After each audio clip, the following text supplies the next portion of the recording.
ஜெய் ஸ்ரீராம். நம்ம துணை முதலமைச்சர் திரு உதயநிதி ஸ்டாலின் அவர்கள் பேசின ஒரு குட்டி கிளிப்பிங் போடுறேன். அத ஃபர்ஸ்ட் பார்த்துட்டு வாங்களேன். நம்பிக்கை உள்ளவர்களுக்கு தீபாவளி திருநாள் வாழ்த்துக்கள். எது? நம்பிக்கை இருக்கிறவங்களுக்கு தீபாவளி வாழ்த்துக்களா?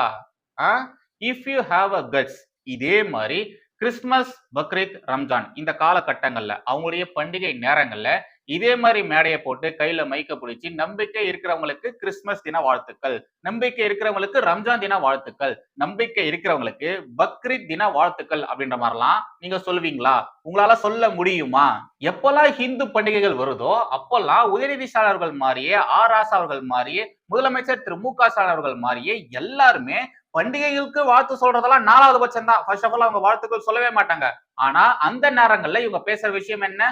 பகுத்தறிவு. பகுத்தறிவு இருந்தாதான் நாங்க வாழ்த்துக்கள் சொல்வோம் அப்படின்ற மாதிரி வியாக்கியானம் வேற பேசுவாங்க. இவங்க சொல்ற மாதிரி ஹிந்து மதத்துல பகுத்தறிவு அப்படின்றது இல்லனா கிறிஸ்துவ மதத்துல இருக்கா? இஸ்லாம் மதத்துல இருக்கா? கிறிஸ்துவ மதத்துல இவங்க என்ன மாதிரியான பகுத்தறிவை பார்த்துட்டாங்க? இந்த கோஷ்டி என்ன மாதிரியான பகுத்தறிவை பார்த்திருக்கு? ரம்ஜான் மற்றும் பக்ரீத் இந்த பண்டிகை காலங்கள்ல இவங்க என்ன பகுத்தறிவை கண்டிட்டாங்க? ஊபிஸ்கள் இந்த கேள்விகளுக்கு பதில் சொல்லுவாங்களா? ஏதாச்சும் பதில் சொல்லுவாங்களா? ஹிந்து திருமணத்துக்கு போயிட்டு ஹிந்து திருமண மந்திரங்கள் ரொம்ப ரொம்ப ஆபாசமானது, அந்த அர்த்தம்லாம் கேட்டீங்கன்னா காது கூசும்னு சொன்னது யாரு? முதலமைச்சர் திரு மு க ஸ்டாலின் அவர்கள் தான்.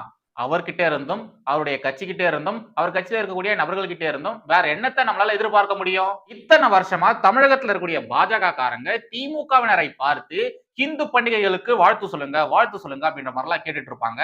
அத மாதிரிலாம் கேட்கும் பொழுது இந்த திமுக காரங்க என்ன பண்ணுவாங்க? பாஜக காரங்களை கேலி கிண்டல் பண்றேன்னு சொல்லி ஹிந்து மதத்தை, ஒட்டுமொத்த ஹிந்து மதத்தை கேலி கிண்டல் பண்ணி, நக்கல் நயாண்டி பண்ணி, அவருடைய 32 பல்லு தெரியுற மாதிரி சிரிச்சுக்கிட்டே தான் இருந்தாங்க. இப்போ அதெல்லாம் எங்கெங்க போச்சு? அந்த நக்கல் நயாண்டி பகுத்தறிவு அதெல்லாம் எங்க போச்சு? அந்த ஆணவம், தெனாவட்டு, திமிரு அதெல்லாம் எங்க ஓடி போச்சு? சரி, இப்ப ஏங்க தீபாவளி வாழ்த்துக்கள் சொல்றீங்க? கடந்த 4 வருஷமா சொல்லாதவங்க ஏன் திடீர்னு இப்ப சொல்றீங்க?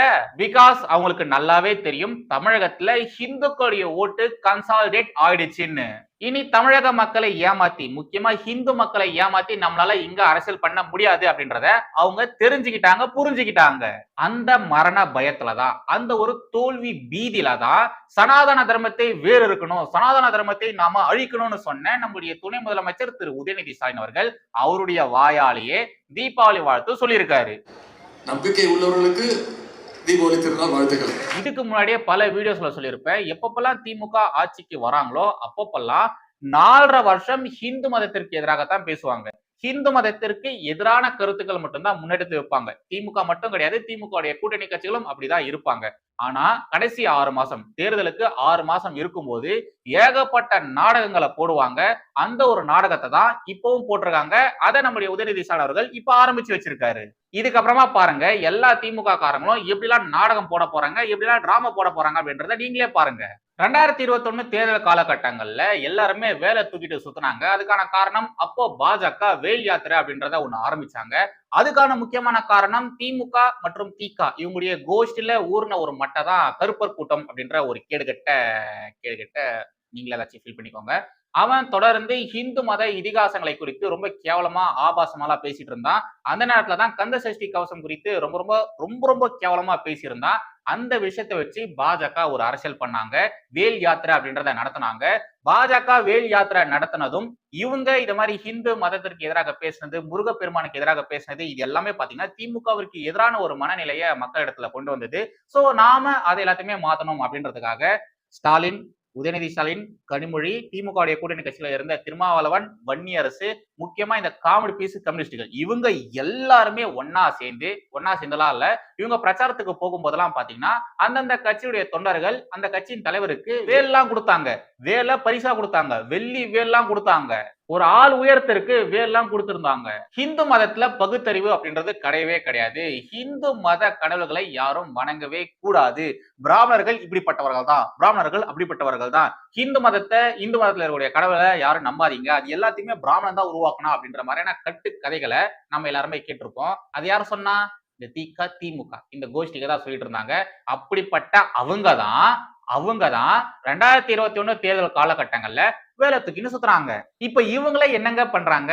ஒரு முறை ஆர் ராசா அவர்கள் கிட்ட நீங்க ஏன் இந்து மத பண்டிகைகளுக்கு மட்டும் வாழ்த்து சொல்றதே இல்லை அப்படின்ற மாதிரி கேட்கும் பொழுது இந்து மத பண்டிகைகள்ல பகுத்தறிவுன்னு எதுவுமே கிடையாதுங்க, லாஜிக்கலா ஒண்ணுமே கிடையாதுங்க அப்படின்ற மாதிரி தான் அவர் சொல்லிட்டு இருந்தாரு. அப்படிலாம் பேசின அவங்க எல்லாருமே இப்ப என்னடானா தீபாவளி வாழ்த்துக்கள் சொல்லிட்டு இருக்காங்க. காலம் மாறுகிறது, காட்சிகள் மாறுகிறது. இதற்கெல்லாம் சாட்சி உதயநிதி அவர்களுடைய இந்த ஒரு பேச்சு தான். எப்பொழுதும் எதிராசன் வடிவழகு என் இதயத் தொழுதால் இல்லை எனக்கெதிர் இல்லை எனக்கெதிர் இல்லை எனக்கெதிரே. ஸ்ரீமதே ராமானுஜாய நமஹா. எனதருமை தேசியவாதிகள் அனைவருக்கும் வணக்கம். புதுக்கோட்டை மாவட்டத்துல இருக்கிற ஒரு கிராம நிர்வாக அலுவலர் லஞ்சம் வாங்கும் போது கையும் களவுமா சிக்கியிருக்காங்க. வெறும் பட்டா மாறுதலுக்காக 10,000 ரூபாய் லஞ்சம் வாங்கியிருக்காங்க. அது எப்படி வாங்கினாங்க தெரியுமா? அதுதான் ட்விஸ்டே. நம்மள டிவியை இஎம்ஐல வாங்குவோம், வண்டிகளை இஎம்ஐல வாங்குவோம், இந்த ஏசி, ஃப்ரிட்ஜ், வாஷிங் மிஷின் இது எல்லாத்தையுமே இஎம்ஐல வாங்குவோம். ஆனா இங்க ஒரு பாயம்மா என்ன பண்ணிருக்காங்க, லஞ்சம் இருக்கு இல்லையா, லஞ்சம், அந்த லஞ்சத்தையே இஎம்ஐல வாங்கியிருக்காங்க.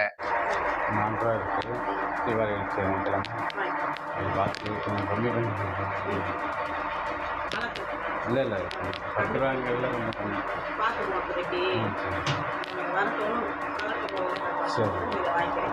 இஏஓ ஜாஸ்மின் பானு பட்டா மாறுதலுக்காக 10,000 ரூபாய் லஞ்சம் கேட்டு அதில் 4,000 ரூபாயை வாங்கிக் கொண்டதாக கூறி தேவதாஸ் என்பவர் வீடியோ எடுத்து வெளியிட்டு புகார் செய்துள்ளார்.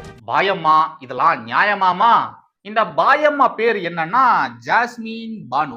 ஜாஸ்மின் பானு முதல் தவணையாக ஒரு 4,000 ரூபாய் வாங்குறாங்க. அந்த காசை வாங்கி அவங்க டேபிள் இருக்கிற டிராவ்ல போடுறாங்க. நீ தர வேண்டிய லஞ்சம் இவ்வளவு இருக்கு, ஆனா நீ இப்போதைக்கு இவ்வளவு கொடுத்திருக்க, பேலன்ஸ் இவ்வளவு இருக்கு அப்படின்ற மாதிரிலாம் அந்த பாயம்மா எக்ஸ்பிளைன் பண்றாங்க. அத அந்த லஞ்சம் கொடுத்த நபர் வீடியோ எடுத்துட்டு இருக்காரு. வீடியோ எடுத்தது மட்டும் இல்லாம அந்த வீடியோவை வச்சு ஆதாரமா வச்சு அந்த பாயம்மா மேல வழக்கு பதிவு செஞ்சிருக்காரு. ஆனா இந்த பாயம்மாவை நாம எல்லாருமே கண்டிப்பா பாராட்டியே ஆகணும். பிகாஸ் இவங்க லஞ்சமா கேட்கக்கூடிய அமௌண்ட்லாம் இருக்கு இல்லையா, அதெல்லாம் ரொம்ப ரொம்ப பெருசு. இந்த பாயம்மா மாதிரி எந்த ஒரு வேலை வெட்டியும் பார்க்காம உட்கார்ந்த இடத்துல இருந்து ஓசில லஞ்சத்தை வாங்கி தின்னு கொழுத்த குடும்பமா இருந்தா பரவாயில்ல. இவங்க கேட்கக்கூடிய அமௌண்ட்டை நாமளால ஈஸியா ஒரே தவணையில கொடுக்க முடியும். ஆனா நாம எல்லாருமே கஷ்டப்பட்டு வேர்வை சிந்தி சம்பாதிக்கக்கூடிய ரொம்ப ரொம்ப சாதாரண நடுத்தர குடும்பத்தை சேர்ந்தவங்க தான். அதனால இவங்க கேட்கிற அமௌண்ட்லாம் நம்மளால ஒரே அடியிலாம் கொடுக்க முடியாது. அந்த ஒரு கஷ்டத்தை புரிஞ்சுக்கிட்டு இந்த பாயம்மா போட்ட பிளான் தான் இஎம்ஐ. இஎம்ஐ வாங்குறது லஞ்சம், அந்த லஞ்ச பணம் கொடுக்க முடியாது அப்படின்றத அவங்க புரிஞ்சுக்கிட்டு லஞ்சம் லஞ்சம் கேட்கும் போதே பாத்தீங்கன்னா இஎம்ஐ ஸ்கீம்லாம் சொல்லியிருக்காங்க. இந்த மாசத்துல நீ கொடு, அதாவது முதல் தவணை, 2ஆம் தவணை, 3ஆம் தவணை அப்படின்ற மாதிரி நீ இந்த லஞ்ச பணத்தை பிரிச்சு கொடு அப்படின்ற மாதிரி மக்களுக்கு ஏத்த மாதிரி இவங்க இது மாதிரி திட்டத்தை வகுத்திருக்காங்க. அதனாலதான் இந்த பாயம்மாவை நாம பாராட்டியே ஆகணும்னு சொல்றேன். அவன் என்னென்னத்தை யோசிச்சுட்டு இருக்கான். ஆனா இந்த பாயம்மாவை பாத்தீங்களா, அழகா ஹிஜாப்பை போட்டுக்கிட்டு ஈஸியா லஞ்சம் வாங்குவது எப்படி அப்படின்ற மாதிரி யோசிச்சிருக்காங்க. ஆமா பாயம்மா, இப்ப நீங்க லஞ்சம் வாங்குறீங்க இல்லையா, இது ஹராமா இல்ல இது ஹலாலா? அதை பத்தி கொஞ்சம் சொல்லுங்களேன், நாங்களும் தெரிஞ்சுக்கிறோம். இந்த மாதிரி லஞ்சம் வாங்குறது ஹராம்ல வருமா ஹலால்ல வருமா அப்படின்றத கொஞ்சம் சொல்லுங்களேன்.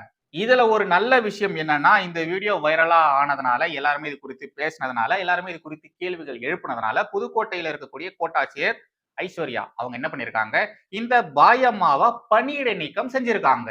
பணியிடை நீக்கம் செஞ்சீங்க, ஓகே. கைது ஏன் பண்ணல?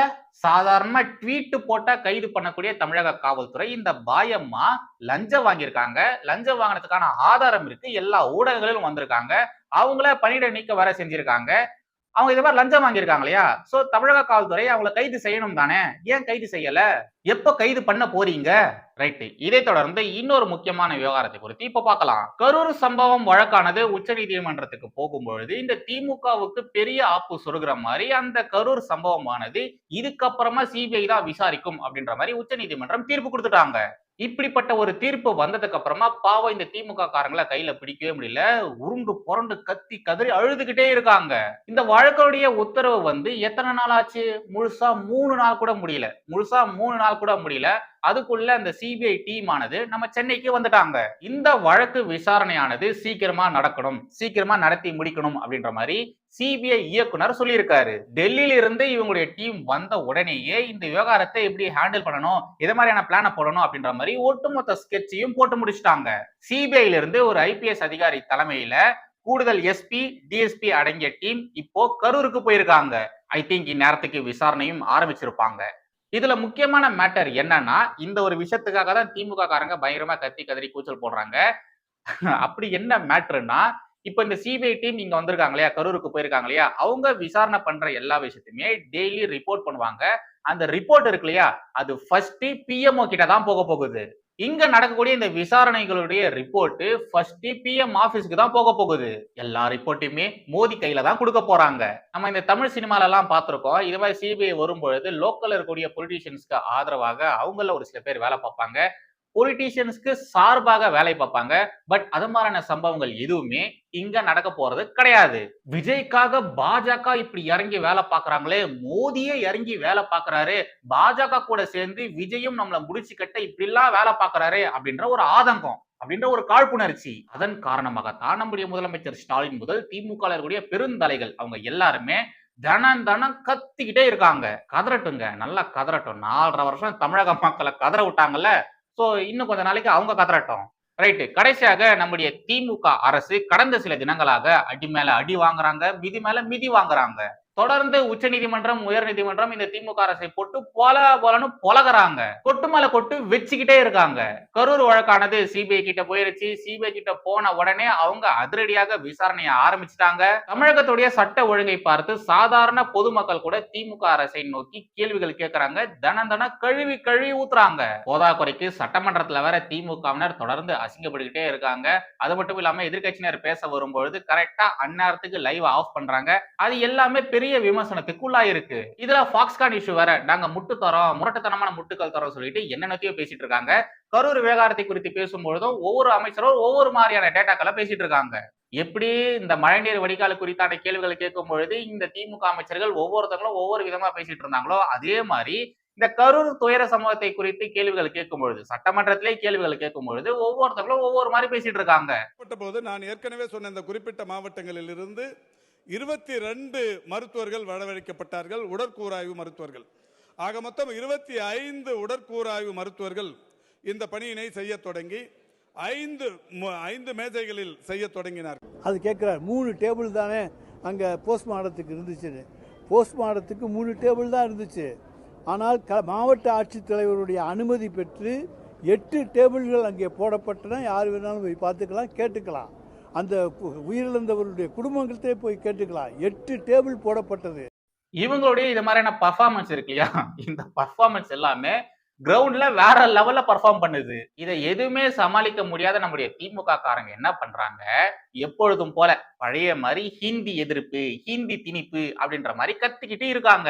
லாஸ்ட் 2-3 டேஸா இந்த திமுகவின் பெருந்தலைவர்களுடைய முகத்தை மட்டும் பாருங்களேன். அவங்களுடைய பிரஸ் மீட், அவங்க மேடையில பேசுறது, அப்புறம் அவங்களுடைய சாதாரண ஆக்டிவிட்டிஸ், இது எல்லாத்தையுமே நீங்க பாருங்களேன். முக்கியமா அவங்களுடைய முகத்தை மட்டும் பாருங்களேன். அப்படியே அந்த தோல்வி கலை தாண்டவம் ஆடும். அந்த தோல்வி கலையானது தாண்டவம் ஆடும். அவங்க மூஞ்சிய பார்க்கும் போதே அதை நம்மளால ஈஸியா புரிஞ்சுக்க முடியும். அவங்க மூஞ்சி பார்த்தே ஈஸியா கண்டுபிடிச்சிடலாம். அப்படியே அந்த தோல்வி கலையானது அவங்க மூஞ்சில தாண்டவம் ஆடும். அவங்க மூஞ்சிய பார்க்கும் போதே அது நல்லாவே தெரியும். முதலமைச்சர் ஸ்டாலின் அவர்கள், துணை முதலமைச்சர் உதயநிதி ஸ்டாலின் அவர்கள், திமுக பெருந்தலைவர்கள் இவங்க பேசும்பொழுது அவங்களுடைய முகத்தை மட்டும் நல்லா பாருங்களேன். அப்படியே பேய் அறிஞ்ச மாதிரி இருட்டா இருக்கும். அவ்வளவுதான், போங்க. எல்லாருமே ஒன்னா சேர்ந்து திமுகவுடைய அரசியலை முடிச்சு விட்டாங்க, முடிச்சு விட போறாங்க.